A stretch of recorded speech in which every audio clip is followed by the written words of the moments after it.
ફરી એકવાર અમારી ચેનલમાં તમારું સ્વાગત છે। આજે આપણે બનાવવાના છીએ એકદમ સહેલાઈથી બનતું ફ્રૂટ સલાડ। તો ચલો રેસીપી શરૂ કરીએ। તેના માટે મેં અહીંયા 750 ml દૂધ લીધું છે, જે 4 થી 5 લોકોને આરામથી થઈ રહેશે। હવે આપણે દૂધ કરવા મૂકી દઈશું।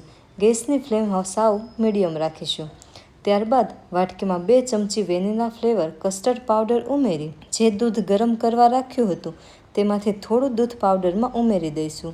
તેને જલ્દીથી મિક્સ કરી લેવાનું છે। આપણે ગરમ દૂધ જ ઉમેરવાનું છે, જેથી પાવડર સારી રીતે તેમાં મિક્સ થઈ જશે। હવે તેને ગરમ દૂધમાં ઉમેરી 2 થી 3 મિનિટ માટે સારી રીતે ઉકળવા દઈશું। ત્યારબાદ આપણે તેમાં 100 ગ્રામ ખાંડ ઉમેરવાની રહેશે।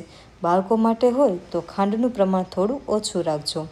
તો હવે આપણે તેને 3 થી 4 કલાક દૂધને ઠંડુ થવા ફ્રીઝરમાં મૂકી દઈશું।